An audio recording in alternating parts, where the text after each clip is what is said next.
Okay, Paul, let's look back at Tuesday again. Have you sort of worked out what went wrong? No, I haven't. It's still puzzling to, even 2 days afterwards, that how we didn't win a game of football. Like I say, we missed enough chances to have probably won 4 or 5 games, and I think there was a feeling of sort of disbelief in the dressing room afterwards, and I think a feeling as well that we'd let 1 or 2 of the supporters down who I thought were excellent on Tuesday. So, but no, I mean we tend it to be the draw specialist at the minute, and like I said on Tuesday, we need to start converting those kind of games into wins, if we're going to be successful. So just disbelief how we didn't win the game. There were positives to take from the game. What were those positives as far as you could see them? I thought our shape, I thought the way we played, I thought the amount of chances we did create, and I thought we looked as though we was back to near the side that went on an unbeaten run. Probably we were a little bit sloppy in that 10-minute period. After in the second half where they scored. But every team that every game you play, a team's going to have a period of possession. So, but no, I thought we looked as close to the side that was that was successful and winning consistently early in the season. And it's now a point of taking that into Braintree, the momentum you got with that on Tuesday. Yeah, definitely. I think consistency is the key. And I've probably not said that word for a while, but we want the boys to put in the same kind of performance, but to be just a little bit more ruthless in front of goal. I don't believe for 1 minute that lads honestly miss chances on purpose. But if we want to be successful. And it's not just, I'm not just talking about the forwards here, because, we had a midfielder and defenders that missed good chances. I mean, and that basically sums up the game. But we need to be a bit more ruthless in front of goal, and if we do that, we'll one, I don't think we're a bad side, and for 2, we'll start winning football matches. And you look now at this league table, and it's anybody's. It's a sort of strange scenario. But it's whoever picks up consistency between now and the end of the season could be a massive surprise package, and I mean by even somebody out of the top 10 probably going up to win it, and somebody out of the top 10 to top 13 making the playoffs and probably winning them, because nobody seems to be running away with it, But getting back to ourselves, there was a good feeling. We knew we'd played well. The lads knew they'd played well, but they were just a little bit down, I think, because they understand that our home form is important, not just for our league position, but for our supporters as well. And like I say, I thought the lads felt a little bit disappointed they hadn't given the supporters something that they deserved on Tuesday nights. I thought, like I say, the supporters were brilliant. But when you look down on it, it is 1 win in the last 9 matches in all competitions, and that simply isn't good enough, is it? No, it's not good enough. Draws don't get you promotion. And. Like I say, we've just got to be a little bit more ruthless. Like I say, I was pleased with the fundamentals of our game. And for the majority of the game, we defended well, passed the ball well, created numerous chances. But we need that, and it is a fine line. You see some of the results that have been going on of late. Bath going to Cambridge and drawing. Who'd have thought that bottom of the league? And like I say, it's a funny old league, it's still a lot to play for, a lot of points to play for, a lot of games to play. I'm just hoping that, we now got on a run of results now that we did earlier in the season. We've come out this little blip. Do you feel that this is the blip of the season that all clubs seem to get? But there seem to factors, and you've touched on it there, the gap between Mansfield and the playoff zone hasn't really widened that much. Has that surprised you? No, it's not surprised me. I've been sort of saying this all season in terms of, I don't actually think there's a bad side in this league. We went to Bath on Saturday, and the expectation was for us to beat them and beat them easily. And in the back of your head, you go, well, Luton went there, which is predominantly the biggest club in this league, and couldn't beat them with Bath having 9 men. So it just shows you just how tough from top to bottom this league is. And I just think that. Old cliche, but there's going to be some massive twists and turns between now and the end of the season, and I think it's whoever, I've said this before as well, whoever keeps the head and keeps their consistency, will be there or thereabouts, and it might not be one of the big boys. You know, you've seen Forest Green come from nowhere now. Grimsby have picked up a little bit of form. Darlington have picked up a form. 2 or 3 wins on the bounce. You go from being in, you know, just outside the relegation zones to in the top 10. You know, and it's like you say, it's what I want out of us is the same mindset. I thought our mindset was excellent on Tuesday night. I thought the way we went about a game against a very, very good side was excellent. You know, we just need to be a little bit more ruthless. Armand Verma had to go off with an injury. What's the situation with him?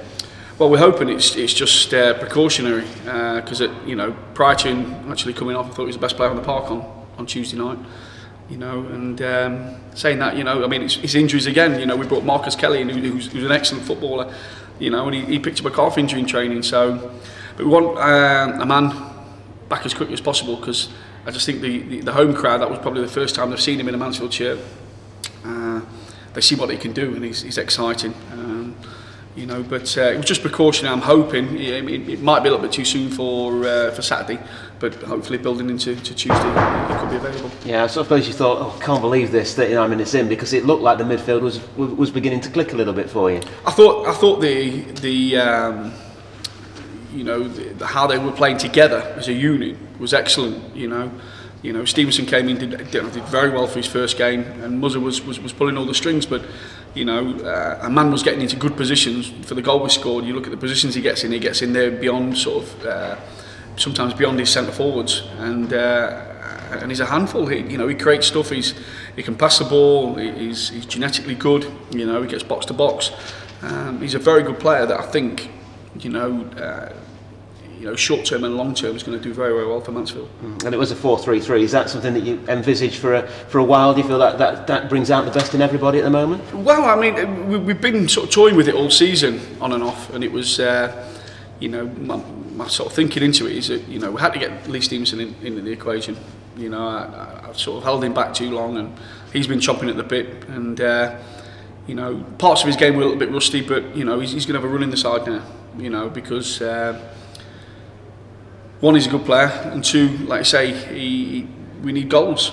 You know, and I think Lee will give us that. You know, I just thought the shape of the side and the balance of us looked very good. You know, and there's a lot to do with it. Don't get me wrong, these bits and bobs we need to work on. But I thought Tuesday night we played against a side that has been in that sort of top 3, top 4 majority of the season.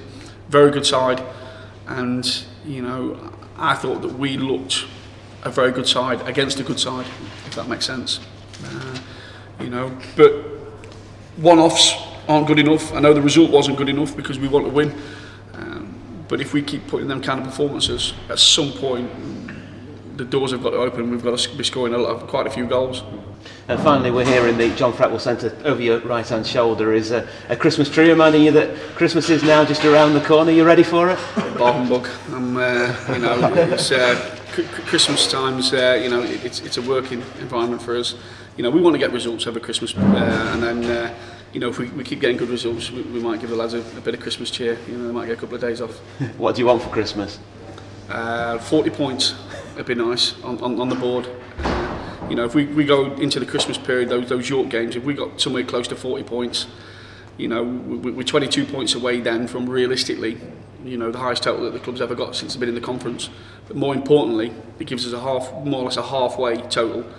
That if we cut out the blip that we've had now, we might be, and it is a big might, we might be in the throw for the playoffs. What I want us to be is that, you know, we could be one of 13 teams that are chasing promotion, as I envisage it now. You know, so the 40-point mark, that would say to me, statistically, if I can put my teeth in again, you know, that we're on course. You know, after sort of 23, 24 games. Well, your missus can't give you the 40 points. Will a pair of socks do for you instead? No, I want pants at the minute, to be honest. It's we've got holes in mine now, so you know, it's pants. But I'll always get pants and socks for Christmas. You know, I don't know what to get anyway, so I always get pants and socks. Usually the wrong size as well. So. Well, I think that's the best way to end an interview. The best way ever. Thanks, Paul. Straightforward decision with Kieron and his. Yeah, it was. Yeah, I mean, bless him, the lad sort of texted me yesterday saying thanks ever so much for taking me on loan and stuff like that. I said, well, have your agent not spoke to you? I said, we're trying to get you for another month. He said, no. I said, oh, bless him. He's a lovely lad, and I think he's a player, Matt, that you know, it's going to be at some point where he's going to leave us and go back to Forest, but I want to follow his career very, very closely, because he's got all the makeup to be a very, very good player. I don't mean that he's not a good player at the minute. What I mean is at a high level, to be a consistent performer at a high level. And like he's coming here. The one thing you look at when you take players from a high level, Championship, Premiership, and they want to get something out of it. Yeah. Okay then, Kieron, with us for another month. I suppose you're delighted with that one. Yeah, over the moon. I messaged the gaffer yesterday saying thank you and for taking me on board and giving me the chance to play at this level. And then he messaged me, rung me back like, "What are you on about? We've been trying to get you for the last 24 hours." And I was just over the moon to find out that it's come through and got another month here. What's it been like here the last month for you? Yeah, it's been great. I mean, the first couple of days are hard because it's new players and you're the new one to the team, but the lads, it's got a great bunch of lads, and they help you settle down really easily. Is it better playing first team football than it is playing perhaps in the reserve side at Forest? Oh yeah, without a doubt, it's great to play for something. I mean, the fans are really passionate over here, and I mean they're always on your case if you're not winning, and it's a good mentality to get to start winning and to win for the fans. Do you feel that it's helped your game as well in some ways? Yeah, definitely. I mean, you get less time on the ball, and the players, I mean, it means something for the other team as well. So, I mean, it's not reserve games where it's like some players are trying, some aren't. It don't really mean anything, where these games are 3 points and can get you into League Two, really. I suppose it can be frustrating, can't it? When you are in reserve football, you desperately want to play first team football. Oh yeah, definitely, because half your reserve team are first team players, and to them it's nothing, but to you it's something. But at the end of the day, it's good playing reserve football, but you kind of grow out of it as you get older, and I think this is a great learning curve for me and a great step in my career. What about times at Forest? I suppose it's been a sort of a strange last few months, hasn't it? Three managers in 4 months. Yeah, it's been weird. It's hard. I mean, you impress one manager and then a new one comes in, don't know who you are, don't know what you've done, and you have to start all over again. It's hard. It's hard. It's a long graft. Are you feeling that when you go back you can say to Steve Cotterill, this is what I've done at Mansfield Town, you know, give me a chance? Yeah, hopefully reports are getting back to him and he's seeing what I can do, seeing the level I can play at and I can perform under pressure. What are your thoughts about the standard of football in the Blue Square Bet-Prem? I know it is looked on probably a little bit lowly by Football League standards, but it's quite a good standard, isn't it? Yeah, I mean, it's how we play at reserve games. I mean, you hit the channels early doors to give yourself the space to be able to play. And I think we watch the Premiership now, they even do it. So. You mentioned it was difficult for the first couple of days, but it sounds like you've got involved in the squad and everything, and they've welcomed you with open arms. Yeah, we've got a great bunch of lads, and yeah, they're funny and it's good in the changing room. I mean, the atmosphere is always buzzing and there's always banter flying around. Back to Kieron, he's got another month here, you must be delighted for him. Yeah, that was good. It was good to hear that. When Kieron first came in, I was really impressed with his debut game. So it's good that we've kept him. We've got a bit of competition in this place now. Obviously Luke lost his place overnight, but there could be other people that lose a place in future games. So everyone's got to be on their toes to keep the place. When players come in on loan like that, I suppose it's the rest of the squad have to bring them in and make the move as easy as possible for them. Yeah, definitely. Obviously, bringing a young lad in, like there's people who've helped him, because I've been there myself as a young lad going to a club, and it's difficult blending in with surroundings. So everyone's with Kieron, and we all have a bit of banter with him and that, and he feels comfortable now. We've been talking about the fans and the fans getting behind you. Well, I think I heard a drum on Tuesday night. They're beginning to drum up the atmosphere a little bit, aren't they? Yeah, I did notice that, a bit of a different atmosphere, to be fair. But obviously we were just trying to concentrate, and we want to perform well as players and as a team and get them victories, and hopefully that'll bring the fans back on our side. Despite perhaps the drop in form and not as many points as you'd like, still within touching distance of the playoffs. Yeah, definitely. I was a bit surprised with how in the pack we've stayed, considering we haven't been losing, but we've just been picking points up. I think if we get a couple of victories, that'd be vital, and we'd be right back up there again. And obviously we've got that game in hand as well, so we've got to stay confident and just get a few wins together. Yeah. Does this show that it is one of the tightest conference seasons ever? Yeah, definitely. Obviously, we feel like on our day we can beat anyone, so we've still got that confidence, and hopefully we'll get enough wins to get us up there in the pack again. Did you feel on Tuesday you were beginning to get back into the momentum that we had perhaps at the start of the season? Yeah, definitely. I think the lads played like they had a point to prove the other night, and everyone was really on top of the game, really.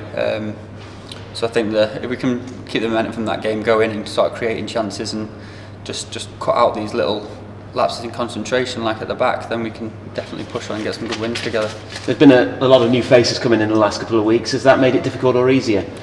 Neither really. I think everyone knows that there's a lot of competition for places now, so it's up some people's games, and then there's other people frustrated that they're missing out, but that's just part of football. You've got to be on top of your game and try and keep your place for the next week. And a slight change of formation as well Tuesday night, back to a 4-3-3. I suppose that changes the right back's role a little bit, doesn't it?